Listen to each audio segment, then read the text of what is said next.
everybody, today we're talking about Shaw Concepts ARC helmet covers. I've got a Desert MARPAT and a Woodland MARPAT that's already on this ECH high cut right here. We're going to go over fitment, color, size, features, installation, and then wrap it up. And we might interchange size and color. Anyway, so fitment, what do they fit? ECH high cuts. Very well for all my Marine infantry bubbas out there and my 31s. You're good to go. What else will it fit? Well, Shaw says they fit the Ops Core SF Fast Legacy, Ops Core SF Fast Next Gen, and Carbon with no issues. And there is a guy on the internet that is claiming they will fit an Ops Core XP just fine. So, sizing. I got large covers. This is a large, extra large FMA that I had out just a second ago. Haven't tried it on there yet. Probably won't anytime soon. But I do have a large ECH high cut, and it fits perfectly. So sizing seems to be very accurate. Comes in medium, large, extra large, and 2XL for my big heads. So you're good to go. Colors. Well, I have Woodland MARPAT here, of course, and I've got Desert MARPAT here. Also comes in multicam, Ranger Green, multicam Tropic, multicam Arid, and M81 Woodland for now. That's the only colors available. We might get AOR2, hopefully. We'll see, because they make brain pouches in it. And I know one exists because I saw it on the brain pouch picture, but I digress. Hopefully, the Navy will get some love, and we'll get some ARC covers too for them. Features. Let's talk about the features. So this isn't something I would say is feature rich or like covered of features it doesn't need. I think all the features are very important and very just perfectly set up. And I know I'm going to sound like I'm glazing Shaw throughout this whole video for the most part, and I'm not. They just made a great product, and I really have had a hard time finding flaws. I will go over some negatives at the end, but we'll get to that. So the cover itself fits really well. It looks fantastic, and it's got some great features. So the covers are split down the middle. You've got Velcro on the top and on the very back, and then you have two mirrored sides left and right with Velcro placement. So you got the same front, side, and little rear Velcro, which you'll see right here. So this is how the helmet cover is set up. We also have left and right attachment points for dummy cording things. We'll get more into that in a moment. So let's talk about the Velcro. We'll start with the front and we'll move back. So on the front Velcro, you have enough space for like a glint tape or a little flag or something right there. Left and right Velcros are perfectly sized for patches, like these patches here, this Ocean flag. These are like 3.25 by 2. They're kind of standard flag size patches. I've got a call sign right there also.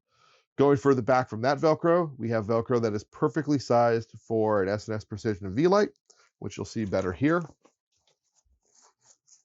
And then also, real quick, just backing up the side Velcros, that's kind of what they look like without flags on them. This Velcro, like I said and show right there, it does fit a V-Light fantastically, and it actually has a little extra space, so it's going to be really hard to knock one of these off or make it not fit. And it will also fit and work with a Spark pretty easily and pretty well as well. So that's kind of nice. The Velcro on the center is probably some of my favorite, and that is because it is set up and sized with only about a ½ inch gap between the top and the back strip that goes all the way down. You can't really see it well on this one because I've got a brain pouch on there, another Shaw product. But why I like this so much is, so on the Ops Core, you have a, ooh, sorry, bub. My son hates that sound. I know he's watching. Sorry, buddy. Between the two loop pieces, you have a big space, and it makes adhesion kind of a pill, and it can easily knock off. So what Shaw did is they put a ½ inch space between them. That's the same middle point I was just using on the SF.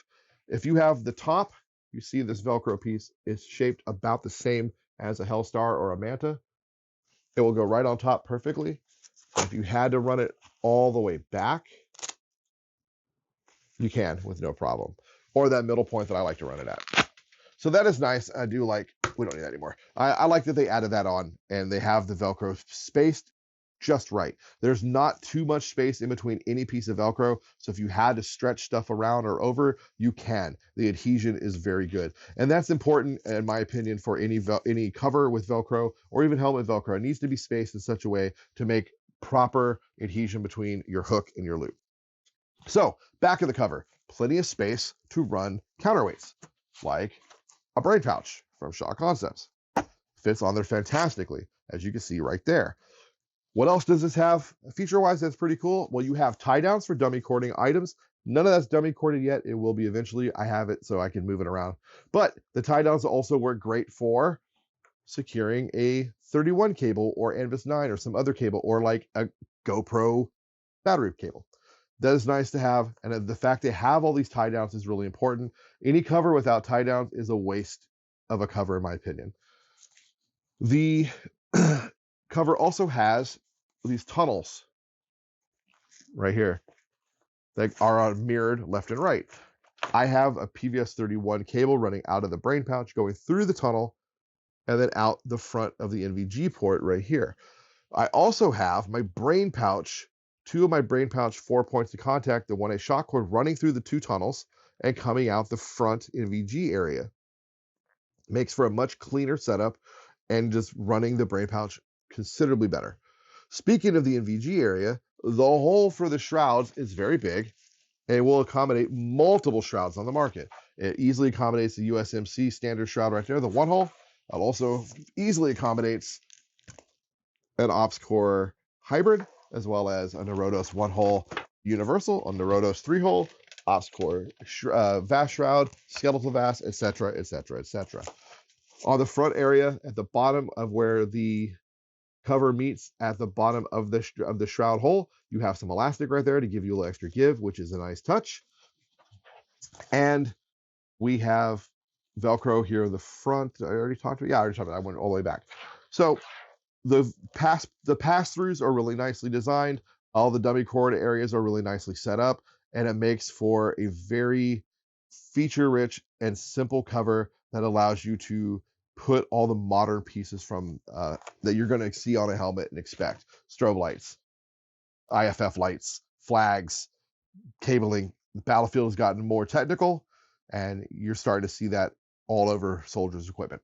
The cover for MARPAT and Desert MARPAT is interesting. It is two-sided fabric, so desert and woodland, woodland and desert. And this not reversible though. Due to the nature of the design, you can't reverse it. They do come in at 2.9 ounces, by the way. They're very lightweight. I think the reason this material is two-sided, it's not two pieces of material sandwiched, it is printed on two sides. I think this is probably dead stock that they got from somebody who used to make the old lightweight helmet covers, because they were reversible. And I think they got their hands on reams of fabric and were able to make, that's how they were able to bring Desert MARPAT and Woodland MARPAT to market. And I think that's pretty cool. I mean, someone may correct me in the comment section. Nope, buddy, you were wrong. They had this, they had specifically made the material for them in this way, but I don't think so. Now, let's talk about the installation. So front Velcro right here, right? Underneath it, we have two pieces of hook that are horizontal right there. Now, you're going to get loop and hook little Velcro pieces with your cover. They're going to be adhesive. Don't throw them away. You're probably going to need them, especially if you're using an you're going to be installing this on ACH or ECH, sorry. What you're going to see now is my video of me actually installing it. It's probably going to be sped up. It's probably going to be picture in picture. Deal with it. Bear with me. I will put a link in the description below for Shaw's installation video so you can see how they did it. Now, Shaw recommends rolling it on, and he also recommends putting the PVS 31 cable through before you start putting the cover on. He's not wrong. I made it easier. Rolling, I didn't quite do that. As you can see, did a lot of tucking and peeking. I also started putting the cover on to kind of test and realized I absolutely needed that Velcro on the shell, which I added left and right. And then I added some hook underneath the OpsCore octile area, the little Velcro. I added some hook left and right, and I added some at the rear, left and right.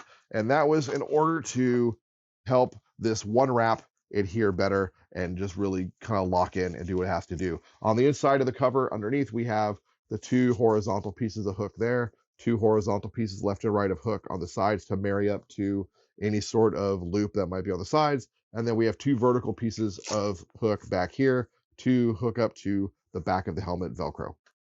And then each corner has these chunks of one wrap.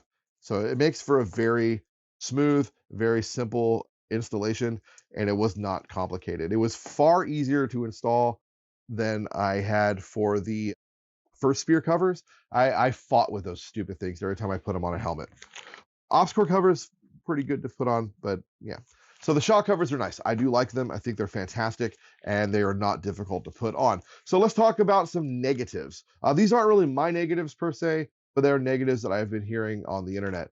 In particular, a comment on my Instagram about the cover. Person left a comment with some of these negative points, and then some other people just around the internet have been actually talking about these. One of the big negatives is the price. So these are $125 a piece. I have 2 of these. I made poor financial choices to bring content to you guys. So do the math. Combined with brain pouches, the price starts going up very quickly. Why are these so expensive? Well, they're really kind of comparably priced for what they are, the materials they're made out of, the type of cover it is, etc. Most covers in this realm are about that price. They're about $100, maybe a little more. Some maybe a little less, but not much. So it's a very comparable price for what it is. So I don't think the price is that big of an issue. It is steep. If you're an airsofter, and it's going to be a little more expensive to justify $125 for a helmet that you're not wearing every day to save your life. I still think you might like it. I mean, being able to run your GoPro battery pack in like a brain pouch and run wires through the pass-throughs up to your GoPro on the front of the helmet, I think it'd be pretty great. I think you'd like it. It'd be really nice. It'll keep it very clean. They are made in the US. They are Berry compliant, and that is why they are as expensive as they are. Shaw is paying American wages to American employees for American products. So it's not going to be cheap, guys. It's not like it's like, oh, American fabric, but sewn together in Mexico or Vietnam or Nepal. They're all made here. So the price is going to be a little higher. Unfortunately, that price kind of gets passed on to us, the consumer, because we're paying the higher wage for the American-made product.